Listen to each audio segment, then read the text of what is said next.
मंडप की आग की तपिश काव्या के चेहरे पर पड़ रही थी, लेकिन उसके अंदर सब कुछ जैसे बर्फ की तरह जम चुका था।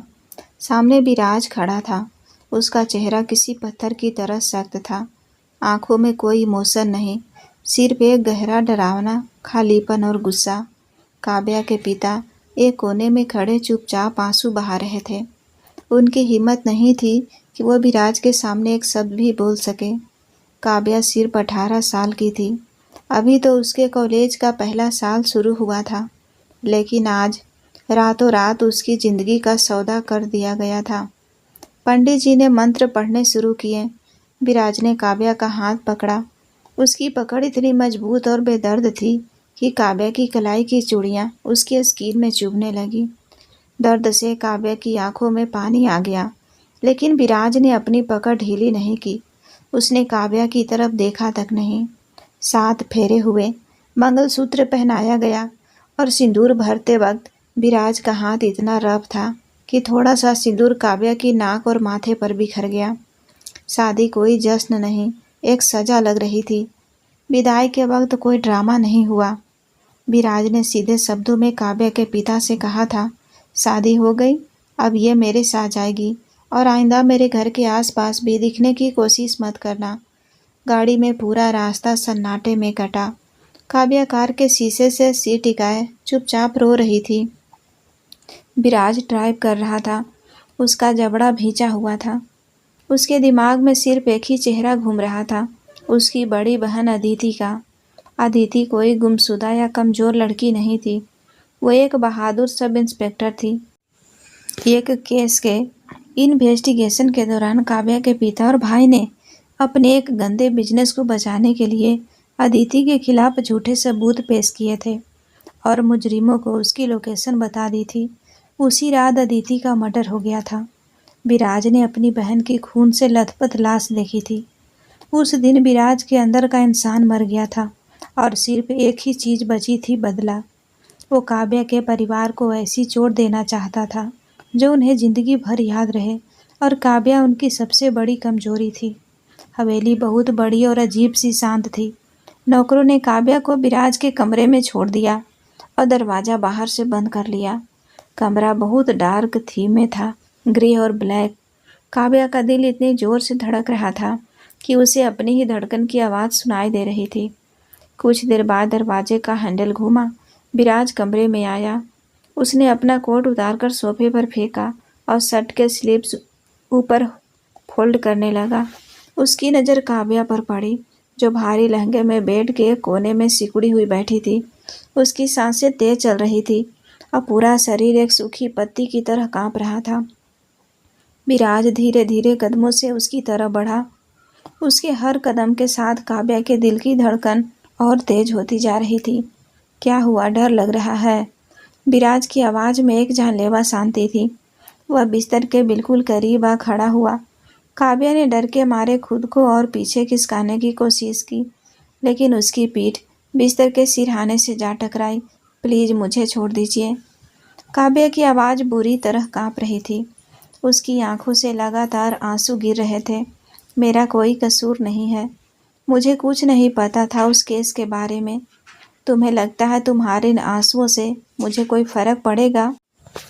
विराज ने अचानक झुककर काव्या की ठुड्डी को अपनी उंगलियों से इतनी जोर से पकड़ा कि काव्या की चीख निकल गई।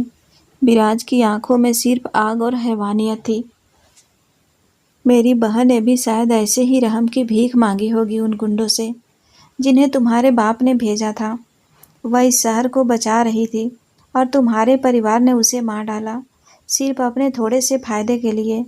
काव्या को दर्द हो रहा था। उसने अपने कांपते हुए हाथों से विराज का हाथ हटाने की कोशिश की। विराज जी प्लीज, मुझे दर्द हो रहा है। दर्द? विराज क्रूरता से हंसा। दर्द क्या होता है यह तो तुमने अभी जाना ही नहीं है। तुमने और तुम्हारे परिवार ने मेरी जिंदगी का इकलौता सुकून छीन लिया।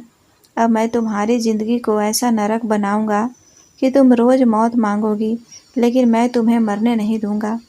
यह कहते ही विराज का गुस्सा पूरी तरह बेकाबू हो गया। उसने एक झटके से काव्या को बिस्तर पर गिराया। काव्या कुछ समझ पाती उससे पहले ही विराज उसके ऊपर हावी हो गया। उसने काव्या के दोनों हाथों को पकड़कर उसके सिर के ऊपर बिस्तर से कसकर दबा दिया। विराज की पकड़ इतनी कठोर थी कि काव्या की कलाइयों में पहनी हुई कांच की चूड़ियां टूटकर उसकी ही त्वचा में चुभ गई। खून की कुछ बूंदें लाल जोड़े पर गिरने लगी, लेकिन विराज को इससे कोई फर्क नहीं पड़ा। छोड़िए मुझे, मुझे जाने दीजिए, काव्या तड़पते हुए चिल्लाई। उसने पूरी ताकत लगाकर खुद को आज़ाद करने की कोशिश की, लेकिन विराज की मजबूत पकड़ के आगे उसकी एक ना चली। विराज के अंदर का इंसान जैसे मर चुका था। आज रात वह कोई पति नहीं, बल्कि एक जल्लाद था, जिसे सिर्फ अपना बदला पूरा करना था।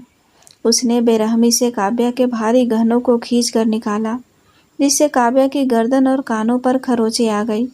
काव्या दर्द से चीखती रही, रोती रही, लेकिन विराज ने उसकी एक नहीं सुनी। उसने एक झटके में काव्या के जोड़े को फाड़ दिया। रेशमी कपड़े के फटने की आवाज़ कमरे के सन्नाटे को चीर गई। विराज पूरी तरह से हैवानियत पर उतर आया था। उसने काव्या के होठों को अपने दांतों से इतनी बेरहमी से काटा कि काव्या के मुंह से खून का स्वाद आने लगा। वह लगातार काव्या के शरीर पर अपने गुस्से और नफरत के निशान छोड़ रहा था। काव्या दर्द से पागल हो रही थी। उसकी चीखें, उसकी सिसकियां और उसके बहते आंसू विराज के अंदर छिपे हैवान को और भी ज़्यादा भड़का रहे थे। वह काव्या के हर विरोध को अपनी शारीरिक ताकत से कुचल रहा था। काव्या के लिए यह कोई सुहाग रात नहीं, बल्कि एक खौफनाक सजा थी। वह दर्द से छटपटा रही थी। उसकी सांसें उखड़ने लगी थी। विराज का भारी शरीर, उसका वह खौफनाक स्पर्श और शरीर को चीर देने वाला असहनीय दर्द काव्या के लिए बर्दाश्त से बाहर हो चुका था। प्लीज, मैं मर जाऊंगी, छोड़ दो। काव्या की आवाज़ अब एक कमजोरी सिसकी में बदल चुकी थी। उसके शरीर ने जवाब देना शुरू कर दिया था, लेकिन विराज नहीं रुका। उसने अपनी नफरत और अपना अधिकार पूरी बेरहमी से काव्या पर थोप दिया। दर्द की उस आखिरी हद तक पहुंचकर काव्या की आंखों के सामने अंधेरा छाने लगा। उसका तड़पता हुआ शरीर अचानक शांत पड़ गया। असहनीय पीड़ा और खौफ के कारण काव्या पूरी तरह चेत होकर बिस्तर पर निर्जीव सी पड़ गई। विराज की सांसें तेज चल रही थी। जब उसने महसूस किया कि काव्या अब कोई विरोध नहीं कर रही है और पूरी तरह बेहोश हो चुकी है, तब जाकर वह उसके ऊपर से हटा। उसने बिस्तर पर बेसुध पड़ी काव्या को देखा। काव्या का शरीर खरोंचों, नीले निशानों और खून से सना हुआ था। उसके चेहरे पर आंसुओं की सूखी लकीरें थीं और उसकी आंखें पूरी तरह बंद थीं, लेकिन विराज की आंखों में कोई पछतावा या घबराहट नहीं था। उसके चेहरे पर एक अजीब सी सर्द संतुष्टि थी। विराज ने बड़ी शांति से अपनी कमीज के बटन लगाए। उसने एक बार भी काव्या के शरीर को किसी चादर से ढकने की जहमत नहीं उठाई। वह बिना मुड़ कर देखे दरवाजे की तरफ बढ़ा, कुंडी खोली और कमरे से बाहर निकल गया, काव्या को उसके उसी दर्द और अंधेरे के बीच अकेला छोड़कर। सुबह की हल्की धूप खिड़की से छानकर कमरे में आ रही थी, लेकिन काव्या के लिए इस सुबह में कोई रोशनी नहीं थी। जब उसकी आंख खुली तो उसके पूरे जिस्म में एक जानलेवा दर्द था। ऐसा लग रहा था जैसे उसकी हर हड्डी तोड़ दी गई हो। बीती रात का वह खौफनाक मंजर, विराज की वह हैवानियत और उसका खुद का तड़पना, सब कुछ उसकी आंखों के सामने किसी डरावनी फिल्म की तरह घूमने लगा। काव्या ने खुद को देखा। उसके शरीर पर सिर्फ चोट, खरोंचों और विराज की नफरत के नीले निशान थे। उसने कांपते हाथों से बिस्तर पर पड़ी सफ़ेद चादर को उठाया और खुद को लपेट लिया। उसकी आंखों से आंसू सूख चुके थे और उनकी जगह अब एक गहरी, ठंडी नफरत ने ले ली थी। तभी कमरे का दरवाज़ा खुला। विराज अंदर आया। वह नहा धोकर पूरी तरह तैयार था। ब्लैक शर्ट और डार्क ग्रे ट्राउज़र में वह हमेशा की तरह परफेक्ट लग रहा था। उसके बाल सलीके से सेट थे और चेहरे पर एक ऐसा सुकून था जैसे बीती रात उसने कुछ गलत नहीं किया, बल्कि कोई बहुत बड़ा जंग जीत लिया हो। उसने अपने हाथ में पकड़ा कॉफ़ी का मग साइड टेबल पर रखा और पॉकेट में हाथ डालकर काव्या को देखने लगा। उसकी नज़रें काव्या के बिखरे हुए बालों और उसके आंसुओं से सूजे हुए चेहरे पर टिक गई। गुड मॉर्निंग बीबी, विराज ने एक बहुत ही डार्क और तीखा तंज कसते हुए कहा। उसकी आवाज़ में एक अजीब सी खुरदुरी सी चुभन थी। नींद कैसे आई? या शायद दर्द की वजह से सो ही नहीं पाई? विराज की यह बेरुखी और उसका घमंड देखकर काव्या के अंदर का बचा खुचा डर अचानक एक भयानक गुस्से में बदल गया। जिस इंसान ने रात भर उसे एक जानवर की तरह नोचा था, वह अब सुबह उसके सामने खड़ा होकर उसका मजाक उड़ा रहा था। काव्या ने चादर को खुद पर कसकर लपेटा और दर्द को बर्दाश्त करते हुए बिस्तर से उठी। उसके पैर लड़खड़ा रहे थे, लेकिन उसने खुद को संभाला। वह तेज कदमों से चलते हुए विराज के बिल्कुल सामने जाकर खड़ी हो गई। विराज ने हल्की सी स्माइल के साथ अपनी आईब्रो उठाई। वह कुछ बोलने ही वाला था कि तभी कमरे के सन्नाटे को चीरती हुई एक जोरदार आवाज़ गूंजी। काव्या का हाथ पूरी ताकत से विराज के गाल पर पड़ा था। थप्पड़ इतना जोरदार था कि विराज का चेहरा एक तरफ घूम गया। कुछ सेकंड के लिए कमरे में मौज जैसा सन्नाटा छा गया। काव्या की सांसें तेज चल रही थी और उसका सीना गुस्से से ऊपर नीचे हो रहा था। विराज बिल्कुल नहीं हिला। उसने बहुत धीरे से अपनी उंगलियों से अपना बायां गाल छुआ, जहां काव्या की उंगलियों के निशान लाल हो गए थे। फिर उसने अपनी गर्दन सीधी की और काव्या की आंखों में देखा।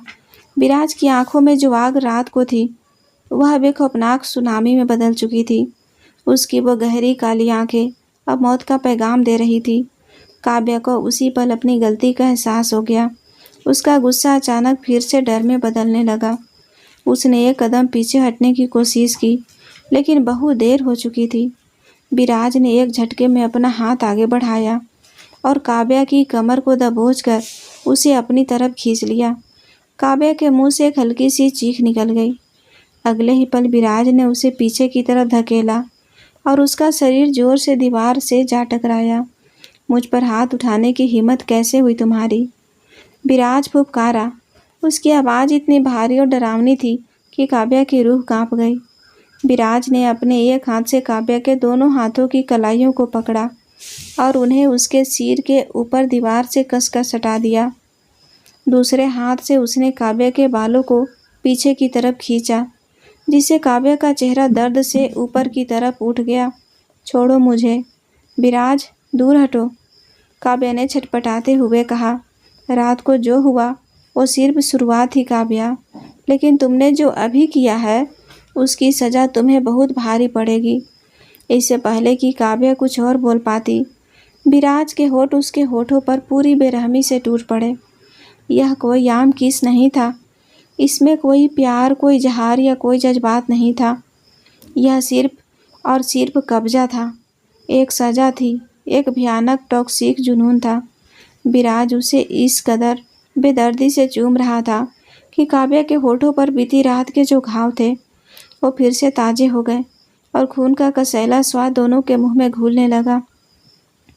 काव्या ने दर्द से कराहते हुए अपने पैर चलाए। विराज के सीने पर लात मारने की कोशिश की, लेकिन विराज किसी चट्टान की तरह मजबूत था। उसने अपना पूरा वजन काव्या के शरीर पर डाल दिया था। उसे दीवार और अपने बीच बुरी तरह पीसते हुए उसका दूसरा हाथ अब काव्या के बालों से हटकर उसकी गर्दन पर आ गया था, जो धीरे धीरे उसकी सांसों को भारी कर रहा था। काव्या का दम घुटने लगा था। वो इस हैवानियत से बचने के लिए पूरी तरह बेबस हो चुकी थी। जब वह दर्द और घुटन से टूट गई तो उसकी आंखों से आंसुओं की एक मोटी धार निकलकर उसके गालों पर बहने लगी। वह सिसकने लगी थी। काव्या के रोने की आवाज़ सुनकर विराज ने धीरे धीरे अपनी पकड़ ढीली की और अपने होठ पीछे किए।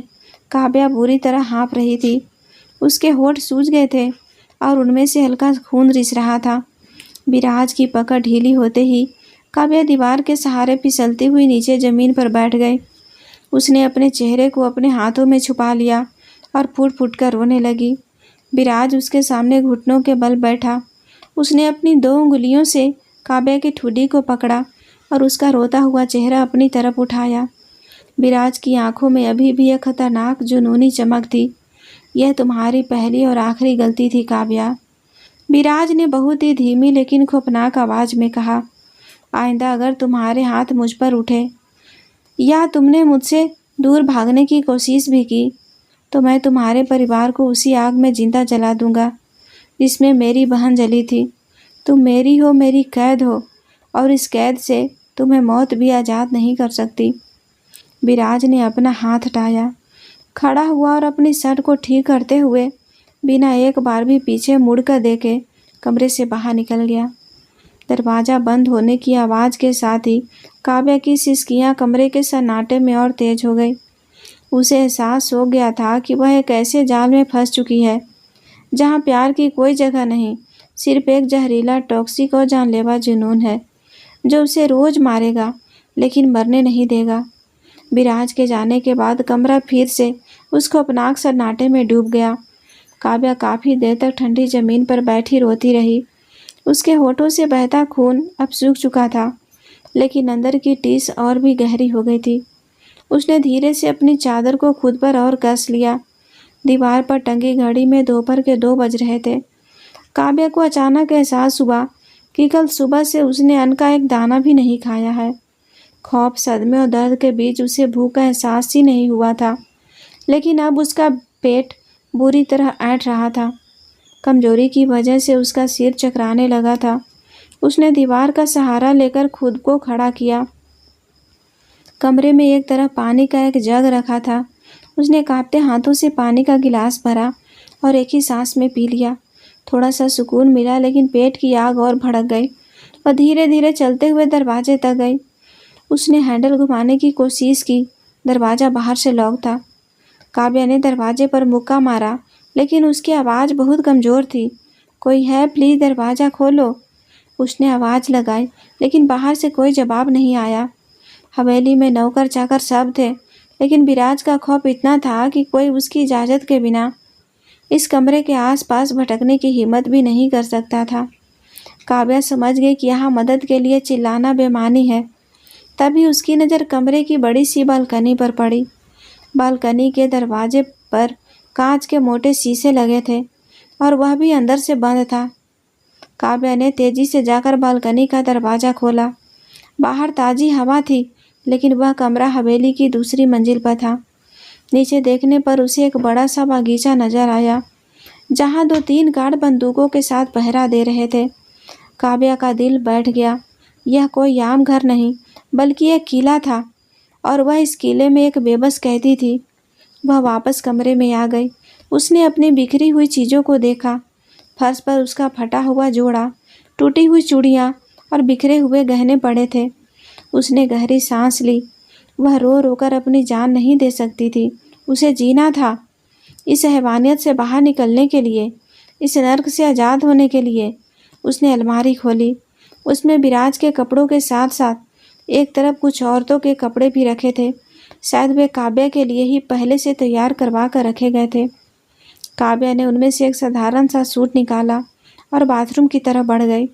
गर्म पानी ने उसके शरीर के कुछ दर्द को कम किया, लेकिन जब उसने आईने में अपने शरीर पर पड़े नीले निशान को देखा तो उसकी आंखें फिर से भर आई। उसने खुद से वादा किया कि वह इस कमजोरी को अपनी ताकत बनाएगी। तैयार होकर वो वापस कमरे में आई। शाम के 5 बज चुके थे। भूख से उसकी हालत खराब हो रही थी। तभी अचानक दरवाजे का लॉक खुलने की आवाज़ आई। काव्या झटके से पीछे हटी और सतर्क हो गई। दरवाज़ा खुला, लेकिन विराज नहीं, बल्कि एक अधेड़ उम्र की नौकरानी अंदर आई। उसके हाथ में खाने की एक ट्रे थी। नौकरानी ने काव्या को देखा। उसकी आंखों में एक पल के लिए हमदर्दी की झलक दिखी, लेकिन उसने तुरंत अपनी नज़रें झुका ली। वह चुपचाप आगे बढ़ी और उसने टेबल पर खाने की ट्रे रख दी। खाना खा लीजिए मैम साहब। नौकरानी ने बिना काव्या की तरफ देखे कहा, ये दरवाज़ा खुला रखो। काव्या ने सख्त आवाज़ में कहा, माफ़ कीजिएगा मैम साहब, लेकिन बड़े साहब का हुक्म है कि आप इस कमरे से बाहर नहीं निकल सकती। नौकरानी ने डरते हुए कहा और दरवाजे की तरफ वापस मुड़ गई। रुको। काव्या तेज़ी से उसके पास गई और उसका हाथ पकड़ लिया। प्लीज़ मेरी मदद करो, मुझे यहाँ से बाहर निकालो। मैं तुम्हें जो चाहिए वह दूंगी। नौकरानी ने घबरा कर अपना हाथ छुड़ाया। मुझ गरीब को क्यों मरवाती हो मैम साहब? साहब को पता चला तो वह मेरी जान ले लेंगे। आप चुपचाप खाना खा लीजिए, इसी में आपकी भलाई है। यह कहकर नौकरानी तेज़ी से बाहर निकल गई और दरवाज़ा फिर से बाहर से लॉक हो गया। काव्या बेबसी से दरवाजे को देखती रह गई। वह समझ गई कि विराज ने उसे हर तरफ से घेर लिया है। वह टेबल के पास आई और खाने को देखने लगी। भूख तो बहुत थी, लेकिन खाने को देखकर उसे उल्टी सी महसूस होने लगी। तभी उसका दिमाग तेजी से दौड़ने लगा। अगर वह कुछ खाएगी नहीं तो उसमें भागने की ताकत कैसे आएगी? वह कमज़ोर पड़ जाएगी और विराज के जुल्मों का शिकार होती रहेगी। नहीं, उसे खाना होगा। उसने कांपते हाथों से रोटी का टुकड़ा तोड़ा और खाना शुरू किया। हर निवाले के साथ वह अपने अंदर एक नई आग पैदा कर रही थी। विराज से बदला लेने की आग, इस कैद से आज़ाद होने की आग। रात के 8 बज चुके थे। काव्या कमरे में टहलते हुए कोई रास्ता तलाश रही थी। बालकनी से कूदना आत्महत्या थी और दरवाजे से बाहर निकलना नामुमकिन। तभी उसे याद आया कि जब वह बाथरूम में नहा रही थी तो उसने वहाँ एक छोटा सा रोशनदान देखा था जो काफ़ी ऊंचाई पर था। वह शायद हवेली के पिछले हिस्से की तरफ खुलता था। काव्या तेजी से बाथरूम में गई। उसने रोशनदान को ध्यान से देखा। वह इतना बड़ा था कि एक पतली लड़की वहाँ से निकल सके, लेकिन वह बहुत ऊंचाई पर था। काव्या ने एक स्टूल को वॉश बेसिन के ऊपर रखा और बड़ी मुश्किल से उस पर चढ़ गई। उसने रोशनदान को धक्का दिया। वह खुल गया। काव्या के चेहरे पर एक खुशी की लहर दौड़ गई। उसने बाहर झांका। बाहर बहुत अंधेरा था, लेकिन उसे नीचे एक मोटी पाइप नजर आई जो दीवार के सहारे नीचे तक जा रही थी। अगर वह रोशनदान से निकलकर उस पाइप को पकड़ ले तो शायद हवेली के पीछे की दीवार फांदकर भाग सकती है। यह बहुत खतरनाक था। अगर वह गिरी तो उसकी जान भी जा सकती थी, लेकिन इस कैद में रहने से बेहतर था कि वह आज़ादी की कोशिश में मर जाए। काव्या ने फैसला कर लिया। वह आज रात ही इस हवेली से भागेगी। उसने अपना सूट ठीक किया और स्टूल से नीचे उतर आई। अब उसे सिर्फ एक सही मौके का इंतजार था। रात का गहरा अंधेरा और विराज के सोने का इंतजार। रात के 12 बज चुके थे। हवेली में सन्नाटा छा गया था। काव्या का दिल जोरों से धड़क रहा था। वह धीरे से उठी और बाथरूम की तरफ बढ़ने ही वाली थी कि तभी कमरे के दरवाजे का लॉक खुलने की आवाज़ आई। काव्या के कदम वहीं रुक गए। उसका खून जैसे जम गया। दरवाज़ा खुला और विराज अंदर दाखिल हुआ। वह नशे में था। उसकी आंखें लाल थीं और उसके चेहरे पर एक अजीब सी शैतानी मुस्कान थी। काव्या का सारा प्लान धरा का धरा रह गया। कहाँ जा रही थी मेरी जान? विराज ने दरवाज़ा बंद करते हुए एक लड़खड़ाती लेकिन खौफनाक आवाज़ में पूछा। मुझे छोड़कर भागने का इरादा तो नहीं था? काव्या डर के मारे पीछे हटने लगी। उसे समझ नहीं आ रहा था कि विराज को कैसे पता चला। विराज धीरे धीरे उसकी तरफ बढ़ा, जैसे कोई शिकारी अपने शिकार की तरफ बढ़ता है। आज रात काव्या के लिए कल से भी ज़्यादा भयानक होने वाली थी। विराज के कदम भारी थे, लेकिन उसकी चाल में एक खौफनाक ठहराव था। कमरे में शराब की तीखी गंध फैल गई थी। काव्या के पैर डर के मारे अपने आप पीछे खिसकने लगे। वह दरवाजे के पास खड़ी थी और विराज बिल्कुल उसके सामने एक दीवार की तरह तन कर खड़ा हो गया। विराज हंसा, एक गहरी डरावनी हंसी जो सीधे काव्या की रूह में चुभ गई। मैंने तुम्हारी आंखों में वो बगावत देख ली थी काव्या। विराज ने अपने होठों पर एक शैतानी मुस्कान लाते हुए कहा। उसकी आंखें काव्या के कांपते हुए शरीर को नाप रही थी। तुम क्या सोच रही थी कि तुम मेरे इस पिंजरे से बचकर उड़ जाओगी? काव्या की पीठ दीवार से जा टकराई। भागने का हर रास्ता बंद हो चुका था। उसने अपनी हिम्मत जुटाने की कोशिश की, लेकिन विराज की वह नशीली और खूंखार आंखें उसे अंदर तक डरा रही थी। मुझे जाने दो विराज। काव्या की आवाज़ में कंपन था, लेकिन उसने खुद को मजबूत दिखाने की कोशिश की। तुमने जो कल मेरे साथ किया, क्या वह काफ़ी नहीं था? और कितना प्रताड़ित करोगे मुझे? तुम्हारी बहन की मौत में मेरा कोई हाथ नहीं था। फिर मुझे यह सज़ा क्यों? विराज ने अचानक अपना चेहरा काव्या के चेहरे के बिल्कुल करीब ला दिया। उसकी गर्म शराब की गंध से भरी सांसें काव्या के चेहरे से टकरा रही थी। प्रताड़ना?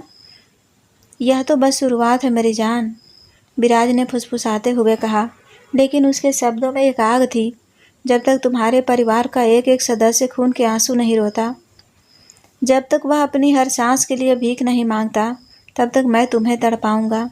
तुम उनके जिगर का टुकड़ा हो। और मैं तुम्हें तिल तिल कर मारूंगा। काव्या का डर अचानक एक हताश गुस्से में बदल गया। उसने पास ही रखी एक भारी पीतल की सजावटी मूर्ति उठाई और पूरी ताकत से विराज की तरफ दे मारी। मूर्ति विराज के कंधे से जोर से टकराई और जमीन पर गिरकर भारी आवाज के साथ लुढ़क गई। एक पल के लिए कमरे में मौत जैसा सन्नाटा छा गया। विराज का नशा जैसे हवा हो गया। उसने अपने कंधे को देखा, जहाँ से एक गहरी खरोच उभर आई थी और हल्का सा खून रिसने लगा था। उसने अपनी उंगलियों से उस खून को छुआ, उसे देखा और फिर बहु धीरे से अपनी गर्दन उठाकर काव्या की तरफ देखा। उसकी आंखों में अब वह दरिंदा जाग चुका था जो किसी को बखसना नहीं जानता था, बगावत। विराज ने बहुत ही धीमी लेकिन रगों में बर्फ जमा देने वाली आवाज में कहा, तो मुझ पर वार करोगी? काव्या के हाथ अब बुरी तरह कांप रहे थे। उसने हिम्मत जुटाकर चीखते हुए कहा, मैं तुम्हारी गुलाम नहीं हूँ। तुम मुझे इस तरह जानवर बनाकर नहीं रख सकते। मैं यहाँ से चली जाऊँगी और तुम मुझे नहीं रोक पाओगे। विराज ने एक झटके में आगे बढ़कर काव्या के बालों को अपनी मजबूत मुट्ठी में जकड़ लिया। काव्या दर्द से चीख पड़ी, तुम मेरी गुलाम नहीं हो तो फिर क्या हो तुम? विराज ने उसे बालों से खींचते हुए बिस्तर की तरफ धकेला। तुम मेरी संपत्ति हो, एक ऐसी संपत्ति जिसे मैं जब चाहूँ तोड़ सकता हूँ, मरोड़ सकता हूँ और अपनी मर्जी से रौंद सकता हूँ। विराज ने काव्या को अपनी बाहों में जकड़ लिया और उसे बेरहमी से बिस्तर पर पटक दिया। काव्या ने उसे लात मारने की कोशिश की, उसके सीने पर अपने नाजुक हाथों से मुक्के मारे, उसके चेहरे पर खरोच मारने की कोशिश की, लेकिन विराज के फौलादी शरीर पर इसका कोई असर नहीं हुआ। उसने काव्या के दोनों हाथों को पकड़ा और पास ही पड़े एक रेशमी कपड़े से उन्हें बिस्तर के भारी सिरहाने से कसकर बांध दिया। विराज, नहीं, छोड़ो मुझे, मैं तुम्हारे हाथ जोड़ती हूँ, मुझे छोड़ दो। काव्या बेतहाशा चीखने लगी। उसकी आंखों से आंसुओं का सैलाब बह निकला। अब तुम देखोगी कि विराज का असली रूप क्या होता है। विराज ने अपनी कमीज के बटन खोलते हुए कहा और काव्या के शरीर को बेनकाब करते हुए उसके खूबसूरत शरीर पर अपने हाथ चलाने लगा। उस रात विराज ने काव्या के हर स्वाभिमान, हर बगावत को अपने टॉक्सिक और हैवानियत भरे जुनून तले कुचल दिया। उसने सिर्फ अपनी शारीरिक ताकत का इस्तेमाल नहीं किया, बल्कि मानसिक रूप से भी काव्या को यह एहसास दिलाया कि वह उसके सामने कितनी बेबस और लाचार है। उसकी वह दरिंदगी और उसका वह क्रूर अधिकार काव्या के लिए किसी धीमे जहर से कम नहीं था। काव्या के आंसू सूख गए थे और उसकी चीखें कमरे की दीवारों में घुटकर दम तोड़ चुकी थी। वह एक जिंदा लाश की तरह बिस्तर पर पड़ी रही, जबकि विराज अपने इंतकाम की आग में उसे राख करता था। अगली सुबह जब काव्या की आंख खुली तो सूरज की किरणें कमरे में फैल चुकी थी। कमरा पूरी तरह शांत था। विराज वहाँ नहीं था। काव्या के हाथ अभी सिरहाने से बंधे हुए थे, जिससे उसकी कलाइयों में गहरे लाल और नीले निशान पड़ गए थे। उसका पूरा शरीर दर्द से टूट रहा था, जैसे किसी ने उसे पत्थरों से पीटा हो। कुछ देर बाद दरवाजे की कुंडी खुली और विराज अंदर आया। वह हमेशा की तरह शांत और व्यवस्थित था, जैसे रात को उसने कोई तबाही मचा ही ना हो। उसके हाथ में एक छोटी सी चाबी थी। उसने आगे बढ़कर काव्या के हाथों को खोल दिया। तुम्हारी इस बगावत की सज़ा तुम्हें मिल गई है, विराज ने बिना किसी भाव के अपनी गहरी आवाज़ में कहा। अब चुपचाप उठो और स्नान घर में जाकर तैयार हो जाओ। तुम्हारे लिए नए कपड़े रखे हैं। और हाँ, अगर तुमने रोशनदान या बालकनी से दोबारा कोई मूर्खता करने की सोची तो अंजाम कल रात से भी ज़्यादा खौफनाक होगा। काव्या ने चुपचाप अपनी आज़ाद हुई कलाइयों को सहलाया। रात के उस खौफनाक अनुभव ने उसे एक बहुत बड़ी और कड़वी सच्चाई सिखा दी थी कि विराज से शारीरिक रूप से लड़ना बेवकूफ़ी थी। वह एक ऐसा दरिंदा था जो उसके विरोध से और भी ज़्यादा भड़कता था। अगर उसे इस नरक से आज़ाद होना है तो उसे अपना तरीका बदलना होगा। उसे शेरनी बनकर दहाड़ना नहीं, बल्कि एक लोमड़ी बनकर चाल चलनी होगी। काव्या ने अपनी नफरत और गुस्से को अपनी आंखों की गहराइयों में छिपा लिया। उसने अपना सिर झुकाया और बहुत ही धीमी आज्ञाकारी आवाज में कहा, जी। विराज एक पल के लिए चौंका। उसके माथे पर हल्की सी सिकुड़न आ गई। उसे उम्मीद थी कि काव्या फिर से चिल्लाएगी, रोएगी, उसे गालियां देगी या कोई चीज़ फेंक कर मारेगी, लेकिन काव्या का यह शांत और दबा हुआ रूप उसके लिए नया था। समझदार हो गई हो, विराज ने एक तीखा तंज कसते हुए कहा। लेकिन उसकी आंखों में एक शक की लकीर थी। जल्दी बाहर आओ, तुम्हें आज हवेली के बाकी हिस्सों से वाकिफ कराना है। आखिरकार तुम इस घर की मालकिन हो। यह आखिरी शब्द उसके इतने व्यंग के साथ कहा कि काव्या का खून खौल गया, लेकिन उसने अपने चेहरे पर कोई भाव नहीं आने दिया।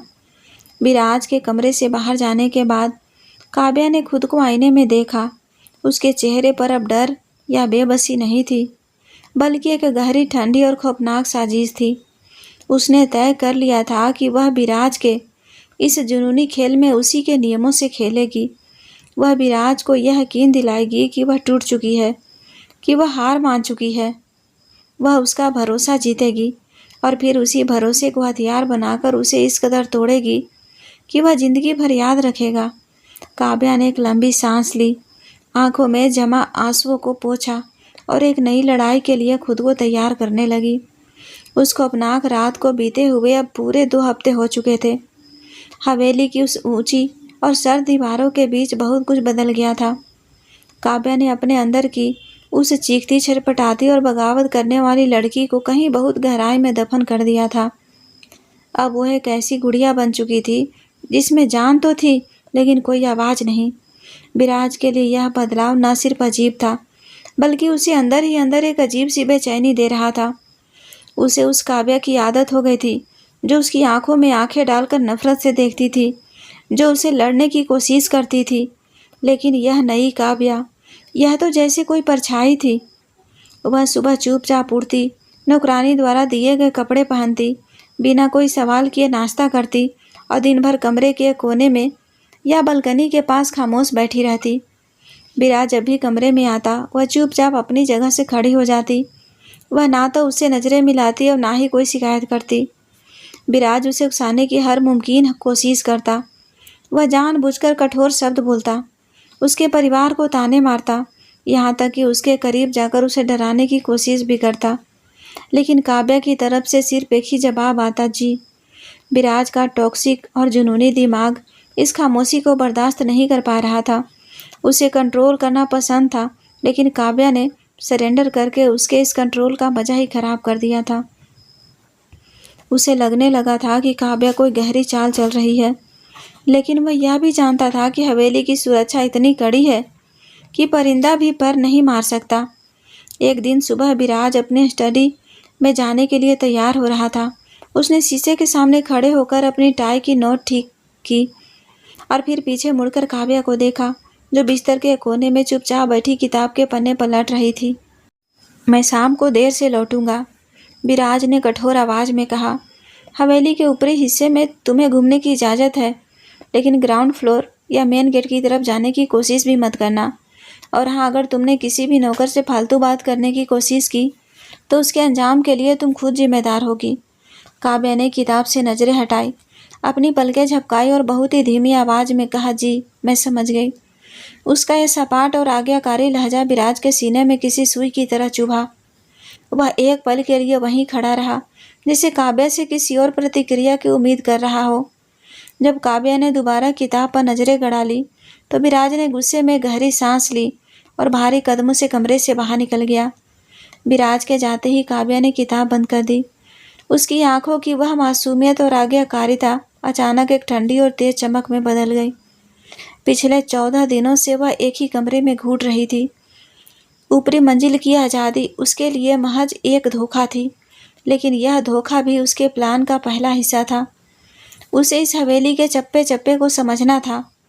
दोपहर के 3 बज रहे थे। पूरी हवेली में एक अजीब सा सन्नाटा पसरा हुआ था। काव्या अपने कमरे से बाहर निकली। लंबे और शानदार कॉरिडोर्स, दीवारों पर लगी महंगी पेंटिंग और विंटेज झूमर बता रहे थे कि विराज का रुतबा कितना बड़ा है। वह धीरे धीरे कदमों से ऊपरी मंजिल का मुआयना करने लगी। चलते चलते वह कॉरिडोर के आखिरी सिरे पर पहुंची, जहां एक भारी और नक्काशीदार लकड़ी का दरवाज़ा था। दरवाज़ा हल्का सा खुला हुआ था। काव्या ने दरवाजे को धक्का दिया और अंदर दाखिल हुई। यह हवेली की पुरानी और विशाल लाइब्रेरी थी। कमरे में चारों तरफ छत को छूती हुई महोगनी लकड़ी की बड़ी बड़ी अलमारियां थीं, जिनमें हजारों किताबें सजी थी। कमरे के बीचों बीच एक बहुत बड़ा विंटेज ग्लास टेबल रखा था, जिसके किनारे लोहे और पीतल के डिजाइन से बने थे। यह कमरा हवेली के बाकी हिस्सों से काफ़ी अलग और पुराना लग रहा था। काव्या अंदर आकर अलमारियों को देखने लगी। ऊपर की शेल्फ्स तक पहुंचने के लिए एक पुरानी पहियों वाली लकड़ी की सीढ़ी अलमारी के सहारे खड़ी थी। काव्या का दिमाग तेजी से दौड़ने लगा। उसने हवेली की आज़ादी तो पा ली थी, लेकिन वह जानती थी कि विराज का उस पर भरोसा अभी भी बहुत कच्चा है। विराज के अंदर के उस शक को ख़त्म करने के लिए और उसे मानसिक रूप से कमज़ोर करने के लिए काव्या को कुछ ऐसा करना था जो विराज के उस फौलादी नियंत्रण को हिला कर रख दे। काव्या ने उस ऊंची सीढ़ी को देखा। वह बहुत पुरानी लग रही थी और उसका एक पहिया थोड़ा ढीला था। काव्या ने अपनी आंखें बंद की और एक गहरी सांस ली। मुझे यह करना ही होगा। अगर इस कैद से निकलना है तो उसे यह जताना होगा कि वह मुझे खो सकता है। शाम के 6 बज चुके थे। विराज की गाड़ी हवेली के पोर्च में आकर रुकी। दिन भर काम में उलझे रहने के बावजूद उसका दिमाग बार बार काव्या की उस खामोशी और उसके झुके हुए सिर की तरफ ही जा रहा था। वह तेज कदमों से सीढ़ियाँ चढ़ता हुआ अपने कमरे की तरफ बढ़ा। उसने कमरे का दरवाज़ा खोला। कमरा खाली था। विराज के माथे पर तुरंत सिकुड़न आ गई। काव्या, उसने आवाज़ लगाई। कोई जवाब नहीं। उसने बाथरूम चेक किया, बालकनी देखी, लेकिन काव्या कहीं नहीं थी। अचानक विराज की धड़कन तेज होने लगी। उसका वह शक जो हमेशा उसके दिमाग में रहता था हावी होने लगा। कहीं वह भाग तो नहीं गई? कहीं उसने किसी गार्ड को धोखा तो नहीं दे दिया? वह तेजी से कॉरिडोर में निकला। काव्या, उसकी आवाज़ में अब गुस्सा और एक अजीब सी घबराहट थी। तभी लाइब्रेरी की तरफ से एक बहुत ही भयानक और कान फाड़ देने वाली आवाज़ आई, जैसे बहुत सारा भारी कांच एक साथ चकनाचूर हो गया हो और उसके साथ ही किसी भारी चीज़ के ज़मीन पर गिरने की धमक हुई। विराज के कदम वहीं जम गए। उसके शरीर का सारा खून जैसे एक पल के लिए जम सा गया। वह आवाज़ इतनी भयानक थी कि पूरी हवेली में गूंज उठी। काव्या! विराज पागलों की तरह लाइब्रेरी की तरफ दौड़ा। उसने लकड़ी के भारी दरवाजे को इतनी ज़ोर से धक्का दिया कि वह दीवार से टकरा कर वापस आया। जब विराज ने अंदर का नज़ारा देखा तो उसकी सांसें उसके गले में ही अटक गई। उसकी जान सच में हलक में आ गई। वह पुरानी लकड़ी की सीढ़ी टूटकर ज़मीन पर गिरी पड़ी थी और कमरे के बीचों बीच रखा हुआ विशाल विंटेज ग्लास टेबल पूरी तरह से चकनाचूर हो चुका था। कांच के अनगिनत बड़े और नुकीले टुकड़े ज़मीन पर फैले हुए थे और उन कांच के टुकड़ों के बीच काव्या लहूलुहान पड़ी थी। काव्या! विराज के मुंह से निकली चीख में कोई गुस्सा नहीं, कोई हैवानियत नहीं, बल्कि एक रूह कपा देने वाला खौफ था। वह दौड़कर उसके पास पहुंचा। घुटनों के बल कांच के टुकड़ों पर ही गिर पड़ा। कांच के कई टुकड़े विराज के घुटनों में चुभ गए, लेकिन उसे कोई दर्द महसूस नहीं हो रहा था। उसकी आंखें फटी की फटी रह गई थी। काव्या का सिर कांच के एक बड़े हिस्से से टकराया था और उसके माथे से बहुत तेजी से खून बहकर उसके सफ़ेद सूट और ज़मीन को लाल कर रहा था। उसके हाथ और गर्दन पर कांच के कई गहरे कट लगे थे। उसका चेहरा एकदम सफ़ेद पड़ चुका था, जैसे शरीर में खून बचा ही ना हो। उसकी आंखें बंद थी और सांसें ना के बराबर चल रही थी। विराज के हाथ कांप रहे थे। उस अजय खुखार और पत्थर इंसान के हाथ, जिसने कभी किसी पर रहम नहीं खाया था, आज हवा में ही बुरी तरह कांप रहे थे। यह नज़ारा देखते ही विराज के दिमाग में एक भयानक फ्लैशबैक कौंध गया। 4 साल पहले की वह रात, जब उसने अपनी बहन अदिति को इसी तरह खून से लथपथ बेजान ज़मीन पर पड़े देखा था। वह खून की गंध, वही मौत का खौफनाक सन्नाटा, वही लाचारी। विराज को लगा जैसे किसी ने उसका गला घोट दिया हो। उसे सांस नहीं आ रही थी। काव्या! नहीं नहीं नहीं नहीं, आंखें खोलो। विराज ने अपने कांपते हाथों से काव्या का सिर उठाया। उसके हाथ तुरंत काव्या के गर्म खून से सन गए। खून की वह गर्माहट विराज के अंदर एक ऐसा खौफ पैदा कर रही थी जिसका उसने जिंदगी में कभी सामना नहीं किया था।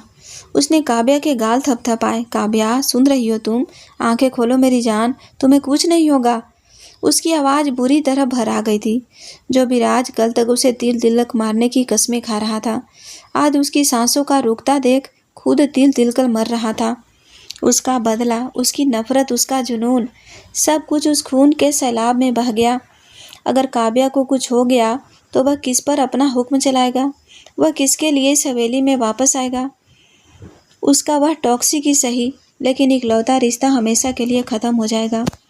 वह दोबारा उसी अंधेरे में धकेला दिया जाएगा।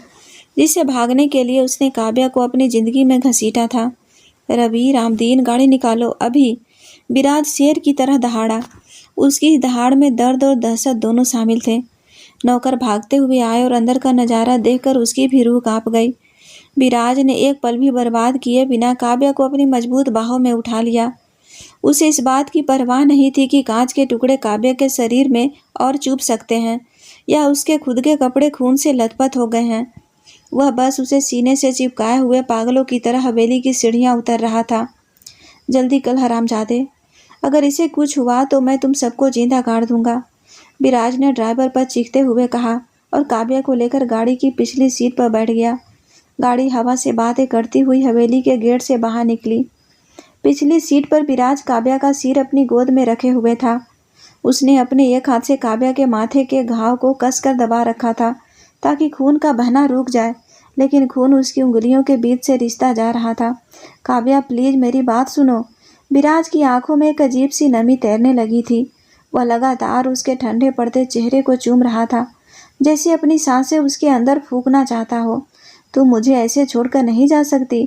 तुम्हें मुझसे लड़ना था ना, तुम बगावत कर रही थी ना, तो लड़ो मुझसे, गालियां दो मुझे, लेकिन अपनी आंखें बंद मत करो प्लीज। विराज की हालत पागलों जैसी हो गई थी। वह एक पल के लिए भी अपनी नजरें काव्या के सफ़ेद चेहरे से नहीं हटा पा रहा था। उसे लगा जैसे उसकी अपनी धड़कन रुकने वाली है। मैंने तुम्हें बहुत दर्द दिया है ना, मैं जानता हूँ मैं एक जानवर हूँ, लेकिन अगर तुम आज मर गई तो मैं तुम्हारे पूरे परिवार को ख़त्म कर दूंगा। सुन रही हो तुम? मैं किसी को नहीं छोड़ूंगा। विराज उसे डराने की कोशिश कर रहा था, इस उम्मीद में कि शायद डर के मारे ही काव्या अपनी आंखें खोल दे, लेकिन काव्या शांत थी, बिल्कुल किसी बेजान गुड़िया की तरह। विराज का वह खौफनाक धमकी भरा लहजा कुछ ही सेकंड में टूट कर बिखर गया। वह काव्या के माथे पर अपना सिर टिकाकर फुसफुसाने लगा, नहीं, मैं कुछ नहीं करूँगा, मैं तुम्हें कुछ नहीं करूँगा, बस तुम सांस लेती रहो, प्लीज़ सांस लेती रहो। हॉस्पिटल पहुंचते ही विराज ने खुद काव्या को उठाया और इमरजेंसी वार्ड की तरफ भागा। डॉक्टर को बुलाओ। वह वार्ड के बीचों बीच खड़ा होकर इस कदर चीखा कि पूरा स्टाफ डर के मारे कांप गया। कुछ ही सेकंड में स्ट्रेचर आ गया और नर्सेस ने काव्या को विराज के हाथों से लेकर स्ट्रेचर पर लिटा दिया। वे उसे तेजी से ऑपरेशन थिएटर की तरफ ले जाने लगे। विराज भी उनके साथ साथ भाग रहा था, काव्या का हाथ कसकर पकड़े हुए। सर प्लीज, आपको बाहर रुकना होगा, एक नर्स ने ओटी के दरवाजे पर उसे रोकते हुए कहा। विराज ने अपनी लाल और खुखार आंखों से नर्स को देखा, लेकिन अंदर जाते हुए काव्या के लहूलुहान चेहरे ने उसे रोक लिया। उसने काव्या का हाथ छोड़ दिया। दरवाज़ा बंद हो गया। ऑपरेशन थिएटर के बाहर का सन्नाटा विराज को अंदर तक खा रहा था। उसके सफ़ेद कपड़े खून से लाल हो चुके थे। उसके हाथों में अभी भी काव्या के खून की गर्माहट और चिपचिपाहट थी।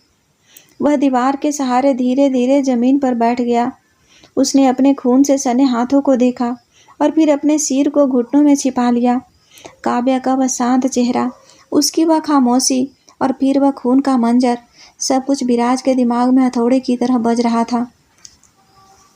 उसने बदला लेना चाहा था, लेकिन अनजाने में उसने काव्या को अपनी कमजोरी बना लिया था। एक ऐसी कमजोरी जिसे टूटते हुए देखकर उसकी अपनी जान हलक में अटक गई थी। अगर यह सब काव्या की उस साजिश का हिस्सा था जो उसने इस खुखार दरिंदे को तोड़ने के लिए रची थी, तो उसकी यह साजिश पूरी तरह कामयाब हो गई थी। काव्या ने खुद को मौत के मुंह में धकेल कर विराज के उस फौलादी दिल और उसके घमंड को चकनाचूर कर दिया था। विराज, जो अब तक खुद को शिकारी समझ रहा था, उसे यह एहसास भी नहीं था कि वह बहुत बुरी तरह से काव्या के बिछाए हुए जाल में फंस चुका है। यह लड़ाई अब नफरत की नहीं रही थी। यह लड़ाई अब एक ऐसे जुनूनी और टॉक्सिक प्यार में बदल चुकी थी जहां विराज काव्या के बिना सांस भी नहीं ले सकता था। और यह तो बस काव्या की चाल की शुरुआत थी। ऑपरेशन थिएटर के बाहर लाल बत्ती जल रही थी। विराज वहीं ठंडे फर्श पर दीवार से पीठ टिकाए बैठा था। उसके सफ़ेद कपड़ों पर लगा काव्या का खून अब सूख कर भूरा हो चुका था, लेकिन उसकी गंध अभी भी विराज की सांसों में बसी थी। उसने अपने दोनों हाथों को देखा। ये वही हाथ थे जिन्होंने काव्या को दर्द देने की कस्में खाई थी, लेकिन आज इन्हीं हाथों से उसकी जान जाते देख विराज की अपनी जान हलक में अटक गई थी। मैं क्या कर रहा हूँ? विराज ने खुद से बुदबुदाते हुए पूछा। उसका दिमाग एक अजीब सी कसम-कस में था। वह काव्या के परिवार को तड़पाना चाहता था, लेकिन काव्या को लहूलुहान देखकर उसके अंदर का दरिंदा जैसे सहम गया था। उसे एहसास हो गया था कि अगर काव्या को कुछ हो गया तो वह अपनी ज़िंदगी का इकलौता मकसद खो देगा। वह उस खामोशी और खालीपन में वापस लौट जाएगा जहाँ से काव्या की चीखों ने उसे निकाला था। मैं अब उस पर हाथ नहीं उठाऊंगा। विराज ने अपनी दांत पीसते हुए एक फैसला लिया। मैं उसे जिस्मानी चोट नहीं दूंगा। अगर वह मर गई तो मेरी कैद से हमेशा के लिए आज़ाद हो जाएगी। मुझे उसे जिंदा रखना है, अपने लिए, मेरी नफ़रत के लिए। तभी ऑपरेशन थिएटर की लाल बत्ती बुझी और डॉक्टर बाहर आए। विराट झटके से खड़ा हुआ। वह खतरे से बाहर है विराज, डॉक्टर ने एक गहरी सांस लेते हुए कहा। कांच का टुकड़ा बहुत गहरा था, लेकिन खुशकिस्मती से किसी अहम नस को नहीं काटा। बहुत खून बह गया है, पर अब वह होश में आ रही है। लेकिन मैं तुम्हें चेतावनी दे रहा हूँ, अगर ऐसा दोबारा हुआ तो मैं पुलिस को बुलाने पर मजबूर हो जाऊँगा। विराज ने कोई जवाब नहीं दिया। उसने सिर्फ राहत की एक सांस ली। वह मुड़कर काव्या के कमरे की तरफ जाने ही वाला था कि तभी अस्पताल के कॉरिडोर में भारी बूटों की आवाज़ गूंज उठी। इंस्पेक्टर आर्यन अपने पुलिस यूनिफॉर्म में पूरी तरह मुस्तैद था। उसके साथ 4 हवलदार थे। आर्यन के चेहरे पर एक कठोर शक्ति थी, लेकिन उसके सीने के अंदर एक भयानक तूफान चल रहा था। कुछ ही देर पहले उसे एक खबरी से सूचना मिली थी कि शहर के सबसे रसूखदार इंसान विराज सिंघानिया की पत्नी को गंभीर हालत में अस्पताल लाया गया है। जब आर्यन ने नाम सुना काव्या, तो उसके पैरों तले जमीन खिसक गई। काव्या, आर्यन के कॉलेज के दिनों का पहला और इकलौता प्यार। आर्यन उसे बेइंतहा चाहता था। काव्या भी उसे पसंद करती थी। यह बात आर्यन उसकी आंखों में पड़ चुका था। लेकिन काव्या हमेशा से अपने परिवार के उसूलों से बंधी लड़की थी। जब आर्यन ने उसे अपने दिल की बात कहनी चाहिए थी, तो काव्या ने मुस्कुराते हुए और अपनी आंखों में एक हल्की सी उदासी लिए कहा था, आर्यन, तुम बहुत अच्छे हो, लेकिन मेरी ज़िंदगी के फैसले मेरे पिता करते हैं। मैं वही करूँगी जो मेरे परिवार की इज्जत के लिए सही होगा। मेरी शादी मेरी मर्जी से नहीं, मेरे परिवार की मर्जी से होगी। आर्यन ने उसके फैसले का सम्मान किया था। उसने दिन रात एक करके पुलिस की परीक्षा पास की, ताकि वह एक बड़ा अफसर बन सके और काव्या के पिता के सामने गर्व से खड़ा हो सके। लेकिन इससे पहले कि वह कुछ कर पाता, काव्या की शादी रातों रात शहर के सबसे खतरनाक इंसान विराज से कर दी गई। और आज उसी काव्या को खून से लथपथ अस्पताल लाया गया था। आर्यन की रगों में खून खौल रहा था। वह तेज कदमों से आईसीयू की तरफ बढ़ा, जहां विराज खड़ा था। आर्यन ने विराज को देखते ही अपनी बेल्ट पर हाथ रखा और सीधे उसकी आंखों में घूरते हुए कहा, Viraj Singhania, you are under arrest. Viraj ने अपनी गर्दन घुमाई और आर्यन को ऊपर से नीचे तक देखा। उसके चेहरे पर कोई घबराहट नहीं थी, बल्कि एक सर्द और घमंडी मुस्कान तैर गई। गिरफ्तारी? और वो भी मेरी? विराज ने अपनी जेब में हाथ डालते हुए कहा, किस जुर्म में इंस्पेक्टर? इंस्पेक्टर आर्यन, आर्यन ने सख्त लहजे में कहा, अपनी पत्नी पर जानलेवा हमला करने और घरेलू हिंसा के जुर्म में तुम्हारे खिलाफ मेडिको लीगल केस बन चुका है। विराज ने एक हल्की सी हंसी हंसी। मेरी पत्नी लाइब्रेरी में रखी एक पुरानी सीढ़ी से गिर गई थी। यह एक हादसा था और तुम मुझे गिरफ्तार करने आए हो। लगता है तुमने अभी तक इस शहर में मेरी हैसियत का अंदाज़ा नहीं लगाया है, इंस्पेक्टर आर्यन। आर्यन ने आगे बढ़कर विराज का कॉलर पकड़ने की कोशिश की, लेकिन विराज के बॉडीगार्ड्स तुरंत बीच में आ गए। अपनी हद में रहो इंस्पेक्टर, विराज ने अपनी आंखें सिकुड़ते हुए कहा। उसकी आवाज़ बहुत गहरी और ख़तरनाक हो चुकी थी। मैं काव्या का पति हूँ, और जब तक मेरी पत्नी खुद तुम्हारे सामने बयान नहीं देती, तुम मेरा एक बाल भी बांका नहीं कर सकते। तभी आर्यन के फ़ोन की घंटी बजी। स्क्रीन पर डीसीपी का नाम चमक रहा था। आर्यन ने दांत पीसते हुए फ़ोन उठाया। आर्यन, तुम वहाँ क्या कर रहे हो? डीसीपी की आवाज़ फ़ोन से चीख रही थी। विराज सिंघानिया कोई आम गुंडा नहीं है। उसके ऊपर के मंत्रियों से सीधे ताल्लुकात है। बिना किसी पुख्ता सबूत या पत्नी के बयान के अगर तुमने उसे छुआ भी तो तुम्हारी वर्दी उतरवा दूंगा। पीछे हटो। आर्यन का जबड़ा भींच गया। उसने फ़ोन काटा। सिस्टम की लाचारी उसे खा रही थी, लेकिन वह काव्या को इस दरिंदे के पास नहीं छोड़ सकता था। मैं पीछे नहीं हटूंगा विराज, आर्यन ने दृढ़ता से कहा। मुझे काव्या का बयान चाहिए और मुझे पता है कि जब वह मुझे देखेगी तो सच जरूर बोलेगी। विराज की आंखों में एक अजीब सा शक पैदा हुआ। जब वह मुझे देखेगी? आर्यन के लहजे में पुलिस वाले की ड्यूटी से ज़्यादा एक आसी का अधिकार झलक रहा था, जिसे विराज की पारखी नज़रों ने तुरंत भांप लिया। काव्या की पलकें धीरे धीरे खुली। सिर में हथौड़े जैसी टीस उठ रही थी। चारों तरफ सफ़ेद दीवारें और दवाइयों की गंध थी। उसे याद आया कि कैसे उसने जानबूझकर उस पुरानी सीढ़ी को गिराया था ताकि विराज के उस फौलादी घमंड को तोड़ सके। उसने आंखें पूरी तरह खोली। सामने दरवाज़ा खुला और एक पुलिस वाला अंदर दाखिल हुआ। काव्या ने अपनी कमज़ोर आंखों से उसे देखा। एक पल के लिए उसे लगा कि वह सपना देख रही है। आर्यन? काव्या के सूखे होठों से एक बहुत ही धीमी लेकिन असीम सुकून से भरी आवाज़ निकली। आर्यन तेजी से उसके बिस्तर के पास आया। उसकी आंखों में काव्या को इस हालत में देखकर आंसू छलक आए थे। वह भूल गया कि वह एक पुलिस वाला है। उसने तुरंत काव्या का कांपता हुआ हाथ अपने दोनों हाथों में थाम लिया। काव्या, मेरी काव्या, आर्यन की आवाज़ भर्रा गई। यह क्या हालत बना दी है तुम्हारे उस जानवर ने। तुम चिंता मत करो, मैं आ गया हूँ। अब तुम्हें कोई नहीं छुएगा। मैं उस विराज को बर्बाद कर दूंगा। काव्या की आंखों से एक आंसू छलक कर उसके गाल पर आ गिरा। आर्यन को देखकर उसके अंदर एक उम्मीद की किरण जाग उठी थी। वह लड़का जिसे उसने हमेशा दूर से सराहा था, जिसके लिए उसके दिल में एक कोना हमेशा से महफूज था, आज एक रक्षक बनकर उसके सामने खड़ा था। आर्यन का स्पर्श विराज के खौफनाक और बर्बर स्पर्श से बिल्कुल अलग था।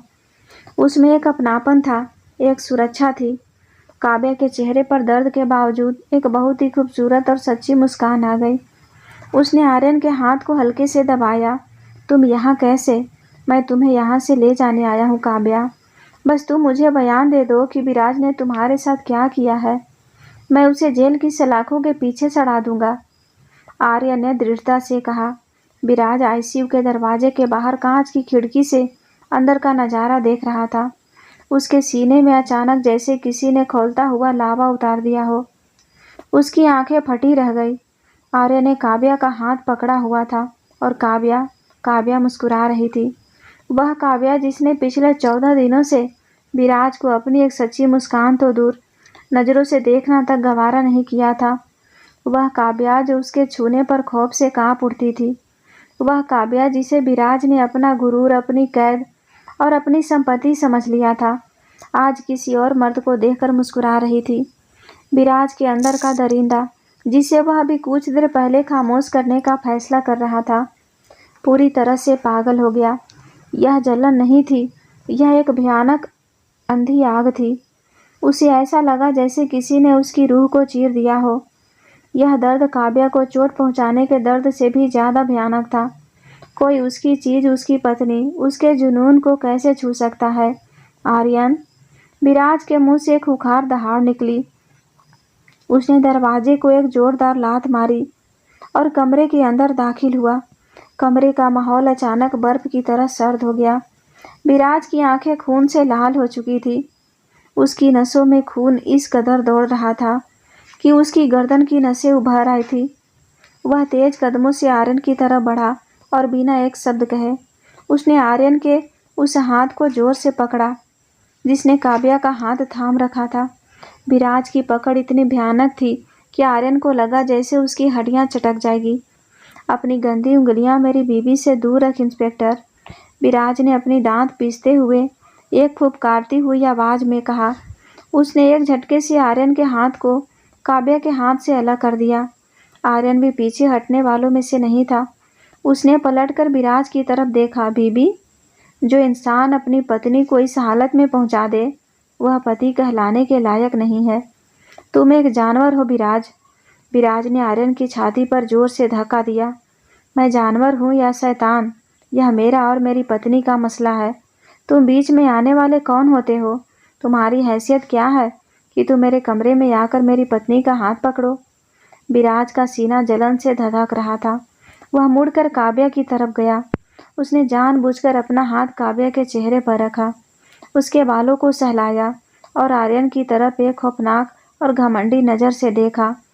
काव्या के शरीर में विराज का स्पर्श पाते ही एक सिहरन दौड़ गई, लेकिन उसने अपना चेहरा नहीं हटाया।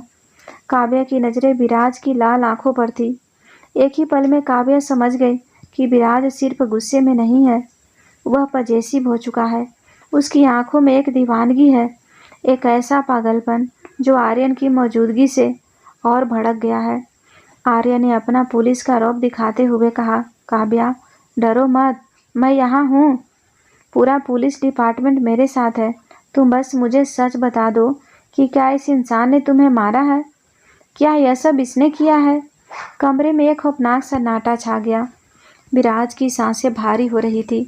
उसका दिल एक अजीब सी दहशत से धड़कने लगा। अगर काव्या ने आज सच बोल दिया तो वह आर्यन को तो शायद अपनी ताकत से कुचल दे, लेकिन काव्या हमेशा के लिए कानूनी तौर पर उससे दूर हो जाएगी। विराज की मुठ्ठियां कस गई। उसने काव्या की आंखों में देखा। उसकी आंखों में एक अनकही धमकी थी। अगर तुमने इसके हक में बयान दिया तो मैं इसे जिंदा नहीं छोड़ूंगा। काव्या का दिमाग बहुत तेजी से दौड़ा। वह कोई मासूम भेड़ नहीं रह गई थी। वह जानती थी कि विराज कितना बड़ा और खतरनाक इंसान है। अगर उसने आज आर्यन के सामने सच बोल दिया तो विराज अपनी पहुंच और पैसे से न सिर्फ खुद को आज़ाद कर लेगा, बल्कि आर्यन का करियर और उसकी ज़िंदगी दोनों तबाह कर देगा। आर्यन उसके अतीत का एक बहुत खूबसूरत हिस्सा था और वह आर्यन की बलि इस हैवानों के हाथों नहीं चढ़ने दे सकती थी। और दूसरा सबसे बड़ा कारण, काव्या ने विराज की आंखों में उस भयानक जलन को पढ़ लिया था। काव्या समझ गई थी कि विराज को जिस्मानी दर्द से नहीं हराया जा सकता। विराज की कमजोरी उसकी यह पजेसिवनेस, अधिकार जताने की आदत है। अगर काव्या आर्यन का इस्तेमाल करके विराज को मानसिक तौर पर जलाए तो वह विराज को उस नरक का एहसास करा सकती है जो उसने काव्या को दिया था। काव्या ने एक लंबी सांस ली। उसने बहुत ही धीमी गति से अपना हाथ उठाया और विराज के उस हाथ को पकड़ लिया जो उसके चेहरे पर रखा था। विराज और आर्यन दोनों इस हरकत पर चौंक गए। काव्या ने आर्यन की तरफ देखा। उसकी आंखों में एक अजीब सा ठहराव था। इंस्पेक्टर आर्यन। काव्या की आवाज़ कमज़ोर थी, लेकिन हर लफ्ज़ साफ था। आप गलत समझ रहे हैं। विराज ने मुझे कुछ नहीं किया। काव्या तुम डर क्यों रही हो? आर्या ने बेचैनी से कहा। मैं जानता हूँ तुम दबाव में हो। मैं किसी दबाव में नहीं हूँ। काव्या ने विराज के हाथ को अपने गाल से लगाए ये रखते हुए कहा, मैं लाइब्रेरी में सीढ़ी पर चढ़ रही थी। मेरा पैर फिसल गया और मैं उस कांच के टेबल पर गिर गई। अगर मेरे पति ने सही समय पर आकर मेरी जान ना बचाई होती तो शायद मैं जिंदा ना होती। विराज के अंदर का तूफान एकदम से थम गया। उसे यकीन नहीं हुआ कि काव्या ने उसे बचा लिया। उसके चेहरे पर तुरंत एक शैतानी विजयी मुस्कान आ गई। उसने आर्यन की तरफ देखा, जैसे कह रहा हो, देखा यह मेरी है। आर्यन के पैरों तले जमीन खिसक गई। काव्या तुम ऐसा क्यों कर रही हो? तुम इस दरिंदे को क्यों बचा रही हो? इंस्पेक्टर अपनी जबान पर लगाम रखो। काव्या ने अचानक सख्ती से कहा, वह मेरे पति हैं और मैं किसी को उनके खिलाफ ऐसी बातें करने की इजाज़त नहीं दूंगी। आप जा सकते हैं। आर्यन का दिल टूट गया। वह बेबसी और गुस्से से विराज को देखता रहा। सिस्टम का दबाव और काव्या का बयान दोनों ने उसके हाथ बांध दिए थे। मैं जा रहा हूँ काव्या, आर्यन ने भारी आवाज़ में कहा, लेकिन मैं तुम्हें इस नरक में छोड़कर नहीं जाऊँगा। मैं वापस आऊँगा, यह मेरा वादा है। आर्यन ने एक आखिरी बार विराज को अपनी खुखार आंखों से देखा और तेज कदमों से कमरे से बाहर निकल गया। दरवाज़ा बंद होते ही विराज ने एक लंबी गहरी सांस ली। उसका सीना गर्व और जीत से फूल गया था। उसने काव्या की तरफ देखा। तुमने बहुत समझदारी का काम किया काव्या, विराज ने मुस्कुराते हुए कहा। उसने काव्या के माथे को चूमने के लिए अपना चेहरा आगे बढ़ाया, लेकिन तभी काव्या ने जो किया उसने विराज की पूरी दुनिया को एक झटके में हिला कर रख दिया। काव्या ने तुरंत अपना चेहरा पीछे खींच लिया। उसने विराज के उस हाथ को जिसे वह प्यार से पकड़े हुए थी झटके से दूर हटा दिया। उसकी आंखों में अब कोई आज्ञाकारिता या डर नहीं था। उसकी आंखों में एक बहुत ही गहरी चुभती हुई नफरत और एक खौफनाक मुस्कान थी। गलतफहमी में मत रहना विराज सिंघानिया, काव्या ने बहुत ही ठंडी और जहरीली आवाज़ में फुसफुसाते हुए कहा। मैंने तुम्हें बचाने के लिए झूठ नहीं बोला, मैंने आर्यन को तुमसे बचाने के लिए झूठ बोला है, क्योंकि मैं जानती हूँ कि तुम कितने गिरे हुए इंसान हो। विराज की वह विजयी मुस्कान उसके चेहरे पर ही जम गई। काव्या के शब्द किसी जहरीले खंजर की तरह सीधे उसके सीने में उतर गए। काव्या ने अपनी बात जारी रखी। मैं तुम्हारी पत्नी सिर्फ इन कागजों और बंद कमरों में हूँ, लेकिन आज आर्यन के उस एक स्पर्श ने मुझे जो सुकून दिया है वह तुम अपनी पूरी जिंदगी की ताकत लगा कर भी नहीं दे सकते। मैंने तुम्हारा गुरूर तोड़ने के लिए अपनी जान दांव पर लगा दी और आज आर्यन के लिए मैंने तुम्हारी गुलामी कबूल कर ली। अब सोचो विराज, तुम्हारी हैसियत क्या रह गई है। विराज की आंखों के सामने अंधेरा छाने लगा। उसकी धड़कनें बेकाबू हो गई। काव्या ने उसे वही दर्द दिया था जो विराज ने उसे दिया था, बिना छुए बिना मारे। उसने विराज की रूह को छलनी कर दिया था। विराज समझ गया था कि काव्या ने उसे नहीं बचाया, बल्कि उसने खुलेआम यह ऐलान कर दिया था कि उसके दिल में आर्यन बसता है। जलन की एक भयानक पागल कर देने वाली आग विराज के अंदर धधक उठी। वह गुस्से से कांपने लगा। वह काव्या को मारना चाहता था, लेकिन मार नहीं सकता था।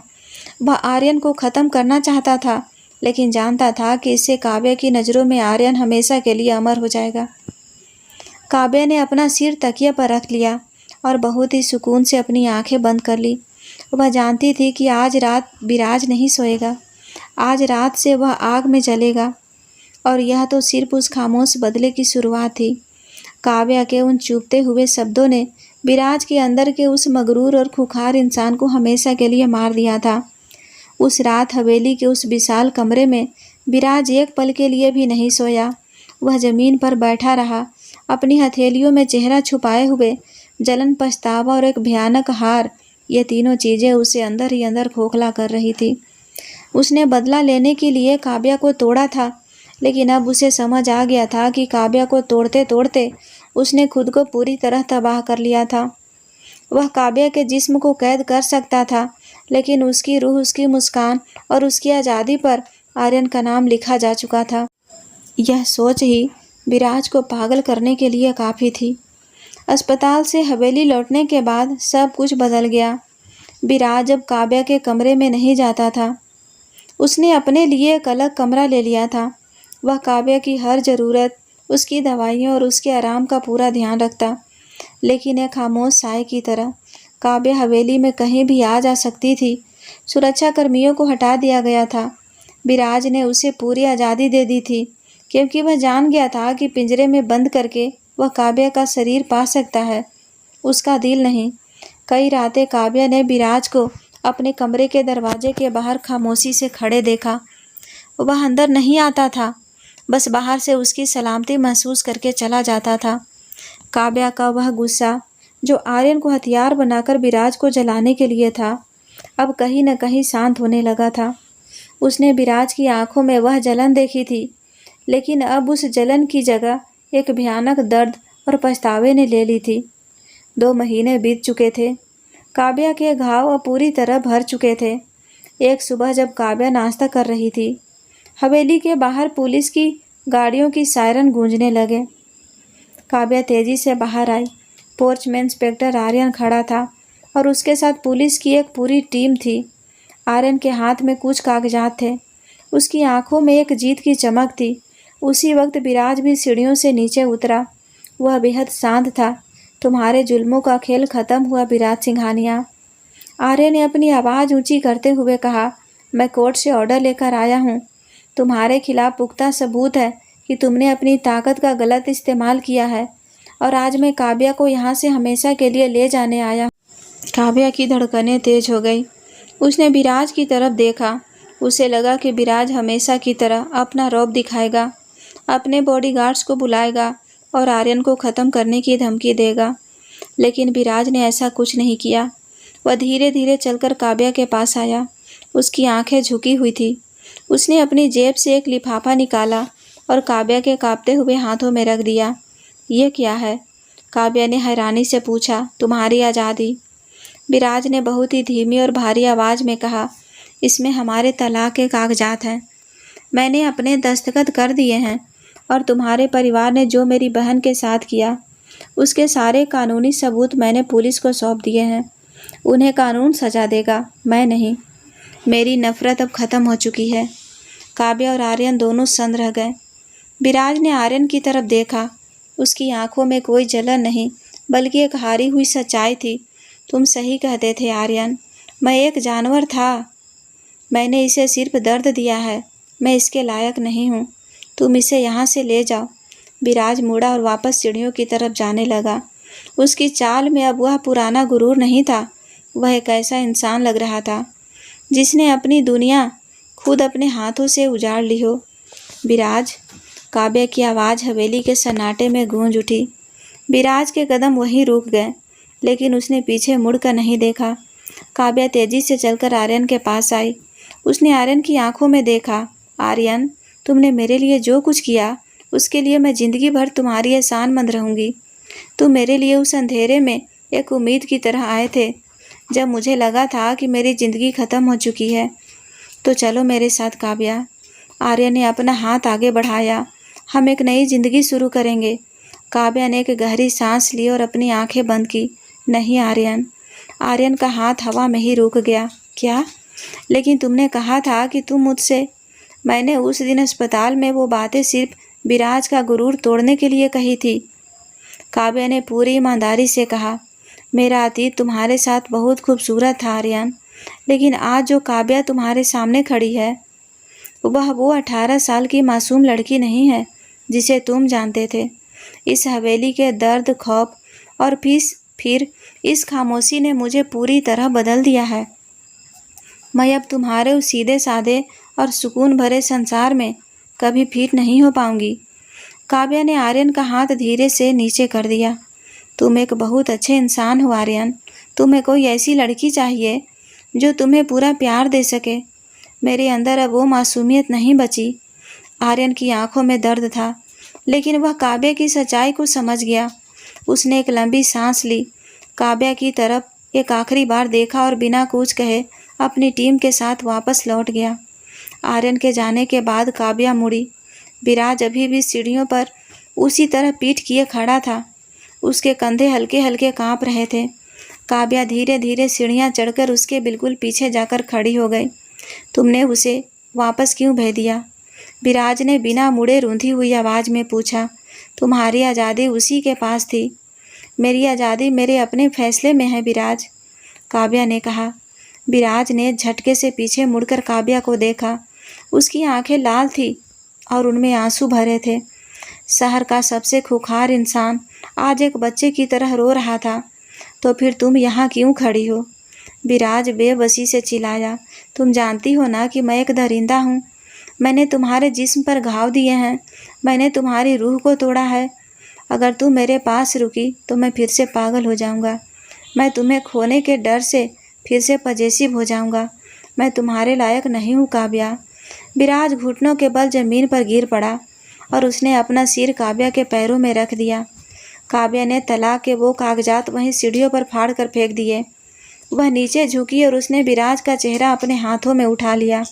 तुमने मुझे तोड़ा था विराज, और इसकी माफ़ी मैं तुम्हें कभी नहीं दूंगी। काव्या ने उसकी आंखों में आंखें डालकर पूरी दृढ़ता से कहा। लेकिन पिछले 2 महीनों में मैंने उस दरिंदे को मरते और एक ऐसे इंसान को जन्म लेते देखा है जो मेरे एक आंसू पर अपनी पूरी दुनिया दांव पर लगा सकता है। प्यार फूलों और वादों से नहीं होता विराज। प्यार वह होता है जो इंसान को अंदर से बदल दे, और तुमने खुद को बदल कर मुझे अपना वह प्यार साबित कर दिया है। विराज को अपने कानों पर यकीन नहीं हो रहा था। उसने कांपते हुए हाथों से काव्या की कमर को अपनी बाहों में भर लिया और उसे कसकर सीने से लगा लिया। मैं तुम्हें कभी कोई चोट नहीं पहुंचने दूंगा, कभी नहीं। विराज फूट फूट कर रोते हुए काव्या के कंधे पर अपना चेहरा छुपा कर कह रहा था, मैं तुम्हारी हर एक खरोच का कर्ज चुकाऊंगा। मैं तुम्हारा गुलाम बनकर रहूंगा काव्या। काव्या ने भी अपनी बाहें विराज के गले में डाल दी। उसने विराज के बालों में अपनी उंगलियां फंसाई और एक गहरी सांस ली। यह कोई साधारण प्रेम कहानी नहीं थी।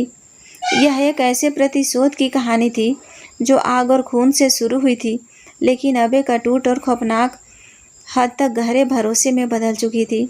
विराज का वह टॉक्सिक जुनून अब काव्या के लिए एक ऐसी ढाल बन चुका था जिसे दुनिया की कोई ताकत नहीं भेद सकती थी।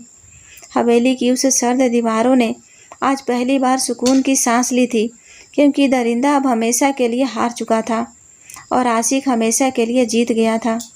दोस्तों, आपको कहानी कैसी लगी कमेंट में बताएं और ऐसे ही रोमांटिक और मज़ेदार कहानी सुनने के लिए हमारे चैनल को सब्सक्राइब कर लें। धन्यवाद।